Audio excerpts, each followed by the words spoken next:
Hey everybody, Shane Severson here, Legacy Realty, joining you for another Tips Tuesday. And as many of you are aware, you probably saw the video from last week. We talked about this graph that Mason helped me design. So thanks, Mason, for that. We talked about this crazy market, and sellers have been asking, should I sell now and take advantage of that huge overbidding and the craziness, or should I wait? And if you're a seller or just want the information, go back a week if you didn't get a chance to see that and check out what that looks like. This week, as we mentioned, we are going to talk about buyers. They have the same questions, and that is, with the crazy overbid and the market the way it is, should I buy now or should I wait to buy? And so this week we're going to use the same graph, the same chart, and we're going to talk about the answer to that to our buyers. So let's jump in and let's talk through that as a buyer. So a couple things to think about.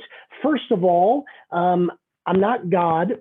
Number two, I do not have a crystal ball. So we are, all of us, every single agent out there, some of us are more educated than maybe some others are less educated, but it's all a guessing game at this point. We don't know exactly what's going to happen with these trends and all of that. But here I wrote down a couple things that I think of, and that is, again, if you are a buyer looking to buy a $600,000 house, today, that house on the market would bring anywhere from 620 to 700, depending on the condition, depending on the upgrades, all of those kind of things. Like we did last week, let's kind of go towards the middle, and let's say that you would have to pay $650,000 for that, seemingly what was 600 4 months ago. So the question is, should I buy or should I wait? And the question is, if you buy today, you're going to have to pay $650,000. If you wait 1 year at our market growth of 6%, which we've held to pretty steadily for years, in a year, that same house, if this little bubble that I've talked about that we've created, this isn't the market crashing, the market dropping, this is just this little craziness. If that goes away in 3-4 months, your house now, that house you wanted, is back to 600. But in a year, that house will be at 636. So if you see how that works, if this goes away, you buy your $600,000 house at 600, 610, 615 here in 3-4 months.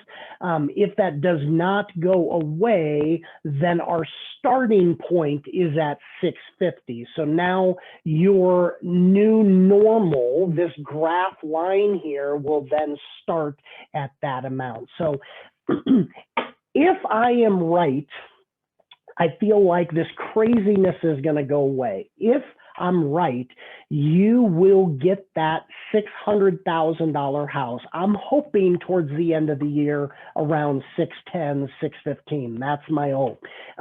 Worst case is if I'm right and you have to wait an entire year, maybe you have a lease or something like that, we go back at this time, that $600,000 house is now 636. I'd rather not wait a year, but that's what we would be looking at.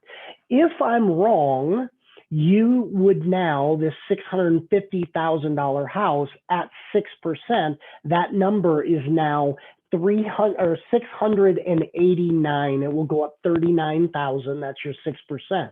So you will pay, instead of today at 650, you will pay 689 in a year. So how do those numbers break out? Bottom line, if you're right, you save around 50,000 if I'm right. If I'm wrong, you would lose about 39,000.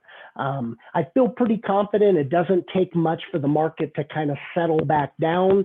If we get a few more houses on the market, if the forbearance comes through and we do have some foreclosures or people selling, some of the new builds start really catching up. So I don't think it takes a whole lot not to drop a market. That's not dropping. We got a lot of time for that to continue, but just to settle out the craziness we see. So your guess is as good as mine. I'm telling my clients, get a 12-month lease.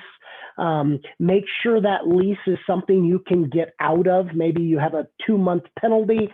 Maybe you have to pay that penalty, or maybe you just give notice they rent it and you can get out of it. As long as you can get out of that lease, we will watch the market.